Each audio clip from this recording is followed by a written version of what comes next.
and welcome back to another Bad Movie Reviews review hosted by your two favourite bodybuilders from Down Under, Ben and Daniel. And I'll take that. I'll take it. I don't look nothing like one. Actually, I mean, maybe. Who knows? Maybe I a could get skinny away with a bodybuilder. power lifter, maybe. I could get away with none of the above. But we are reviewing a film that is titled none other than Love Lies Bleeding. If you obviously understood our bodybuilding comment, you'd probably know that already. It is directed by Rose Glass, who's most famously known for directing Saint Maud, I think it was pronounced, came out 5 years ago or so. Critically, it came great film, but she wrote this film completely original with co-writer with Weronika Tofelska, something like that. I'm glad you gave that a go. Yeah, I gave it a crack. Just I wanted, obviously, I don't want to say written and directed by just one, but obviously you got to give credit where it's due. Yep. But if you don't know the film, it is a A24 film, but it is starring none other than Kirsten Stewart. You've also got Dave Franco. You have got Ed Harris in there, as well as Katie O'Brien, who plays obviously the bodybuilder Jackie. It's kind of her first starring role or co-starring role, you'd say. I don't know what else she's from. Or it doesn't Well, ring a bell. that's what I'm saying. It's her first co-starring role. Like, she's been in Ant-Man and the Wasp: Quantumania as Gentora, whoever that is. But to give you an idea, she stars in The Mandalorian as the comms officer. So it's it's probably her first role. Gotcha. But to keep it as bare bones as possible, which I would recommend if you were to see this film to not know as much as possible. It's basically just about a female who is Kirsten Stewart, who is working at a gym and meets aspiring bodybuilder. And then it kind of just unfolds from there, really. That's all. I won't say too much more. But it's all in the title, isn't it? Now that you get to reflect on the whole movie altogether. yes, yeah, you're right. Yeah. You'd hope so. You'd hope the title. I guess, yeah. You'd hope the title links, I guess. But man, I really don't know where. I don't know if you have much to say. For me, I was things were pumping through my head during the movie, and one of the first things I thought was, obviously it's set in, it looked like around the 1989, 80s. I think it said at the bodybuilding cool. comp in the end. Oh yeah, it did too. Yeah, on the cool. banner. I'm glad I said around the 80s. I wasn't wrong then. I mean, it was very obvious that it was obviously an old, yeah. Film-wise. Well, one of the parts I was going to touch on was, I guess, some of the accuracy from the period. That was actually one of the things that stood out the first time. Obviously, 80s has nearly come back as in nearly an overused theme again in movies and TV series. Now, obviously, repopularized by Stranger Things, but I guess one thing it really did well, was that period related Historical stuff. accuracy. The movie started and then the audio kicks in and you got the synth. Oh, the soundtrack, yeah. It was very synth poppy. And I was like, man, that's hype. I like that. And it was this one I won't steal. I actually overheard someone else listen to a review of this and I kind of really agree with this person's review. But it was very similar with movies of its time and similar with its period. It's very grimy.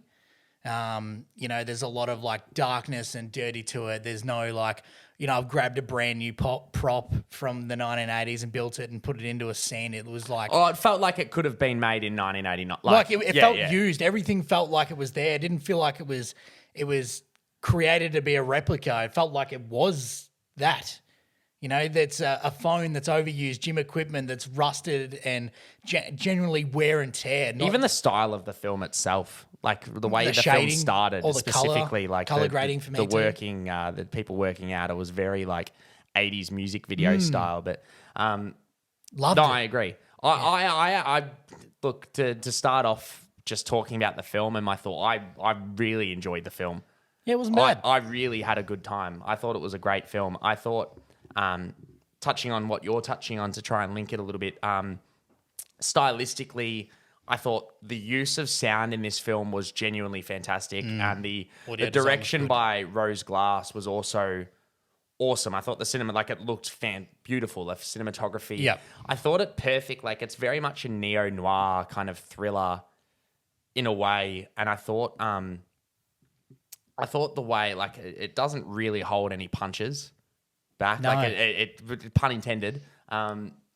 It is a very odd film in the way. Yes. I actually thought it really it's obviously grounded to a certain aspect, but then there are like your supernatural body horror like elements that are in the film that I thought really, I mean, it was stylistically obviously a choice that some of it worked for me and then some of it didn't. Yeah. But overall, I thought as a whole the film just really did. There was only like these few aspects that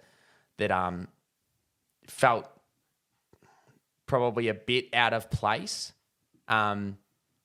Or not so much out of like obviously it's a specific direction, like it's a specific style that they've obviously went for to have that, but that just didn't suit me. I'm sure there's people. It sounds like you're kind of agreeing with me, but I'm sure there's people out there who would love it.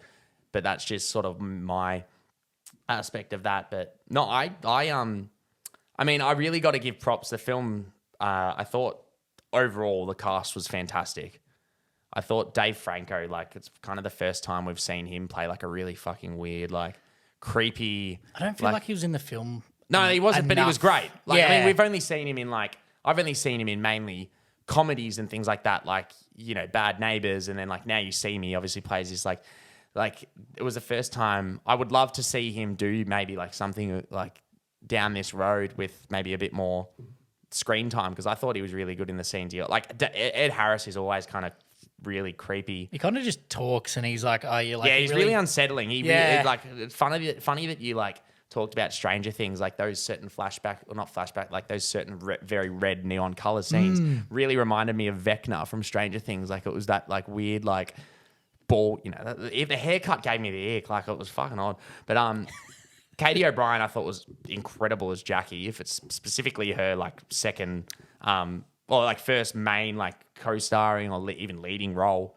thought she was brilliant. But I think Kirsten Stewart is such an underrated actor. Obviously, she gets a lot of hate for starring in Twilight, which obviously just not good so films. does everyone that had ever been in Twilight. But like pretty much. the best thing that, and Robert Pattinson's done the same thing. They've really separated themselves from that character. and that like they've done. Robert Pattinson went away. Obviously, he's playing Batman now. He's been in your big like blockbusters like Tenet and things like that. But he went away and did his hard time in the indies like The Lighthouse and Good Time. And obviously Kirsten Stewart's been doing this. She was nominated for an Academy Award a couple of years ago for playing Princess Diana in Spencer, which was fantastic. But she just plays this role really well, like a vulnerability, perfect sense of like masculine, but like also vulnerability. Like it almost seems so seamless to her. Like it was really easy. And that's kind of what really worked. But I'll let you sort of touch on what worked for you. It seems like you're nibbling to. Yeah, as I said, I really liked a lot of that period accurate stuff. I liked the use. I thought the audio design was absolutely great. The cinematography, everything behind the camera was, I thought, shot really, really nice. For me, some of the direction of the film was a little odd, and I know you touched on that a little bit there. Some of the choices with certain styles and scenes are a bit strange, and I'm not sure. It's really body horror. It's very like It was hard to emphasize like why that. Sorry, it was hard to point out why it was horror. emphasized. Shock horror. It's very like David Cronenberg, who you might not know, but like there's just these like, they make very realistic films that just have these like glaring moments of like 20, 30 seconds where it's just like, you're like, what the fuck? Like That's pretty much, yeah. It's shock horror. And like for some people it works. For some people it doesn't. And I think it's also movie choice as well. Like there's certain films where the actual plot might be very almost super, like it might not be grounded. It might be a bit of an odd plot already. And then there's these things that happen. Whereas this film obviously felt like a very grounded plot. And then there was those bits, which is why it probably didn't work for me. Whereas I've seen other films like where it's really kind of like, one film that comes to mind is Infinity Pool that came out a couple of years ago with Alexander Skarsgård. Not sure if you saw it, but it's like about these rich people who go to this resort, but then it's just like similar thing. Like there's just shock horror and it's like body horror, like shit happens where you're just like, oh, what that? Like out of the blue. And it's definitely to obviously evoke feeling, but I think this film did an impeccable job of evoking feeling for sure. I think I said to you after the film finished, I can't remember the last time I was just that anxious during a film. Mainly because, as you said, the use of the sound design is so brilliant. Like it really knows when to utilize silence and then to kick in that like synth score and Agreed. the direction at that. Obviously, that's all, you know, director based, but Yeah, I think I still rave about that. I'd still recommend most people to go see it. And I say most people just because, like, I'm not going to recommend my mum or something to watch this because it's like it is an odd film. Yeah, I don't know if I'd recommend many of people that I know to go watch this film. I mean, it was a good film. It's not just a film that odd caters to the recommendation. whole. Yeah, there's a reason, the film makes, a couple $100,000 a week rather than your Dune making 100 mil a week. Yeah. Because it's like, it's very, it's obviously an indie film. It's, in Victoria, it shows that, you have 10 cinemas. Yeah. But I really did have a good time with it. Like, I thought, stylistically, like, a lot of it did work for me, really, apart from, like, those few scenes, as I said. But, like, out of an hour and 40 minutes, however long the film was, that's probably equated to, like, a minute of screen time. It just kind of you did go, oh, what the fuck? I don't know if I liked the kind of like main overarching plot. I felt like I liked the underlying one more, the more about like the background and the family. I felt like that had something working for it, but the overall one, I don't want to go into any spoilers or anything, but I just felt like that was, I don't know. It was really hard for me to be fully captivated by the story that was being told because it was just kind of like an odd story, I think. I think it's like just obviously, I think it obviously has a lot to say about drug use and obviously addiction. And then it does have a lot to say about like love and what you are willing to go for or, do for someone you care about and love. I think that's like the basic underlining exploration of that kind of main plot. But I will agree with you in the sense that I did find it a lot more. I was kind of curious halfway through. I was like, where is this? Where is this going? And then I found like the last half a lot more interesting, but it also like it managed to obviously tie the first half into it obviously quite well. So like I know what you mean in the sense that you're like, that there is the subplot that is probably a lot more interesting that they might not have delved into as much, but I kind of like that like ambiguity, ambiguity to it. It kind of worked for me, but I can understand where you're coming from for sure. But I mean, I don't know what you thought about perform, but I genuinely thought. Yeah, I wasn't even going to add film- anything. I think you took the words out of my mouth. I thought all the same with all the cast. Excellent choices. Yeah, Ed Harris just jumps up there and just talks, and you're like, there's something just about the uncomfortable. way he delivers lines that, really is unsettling.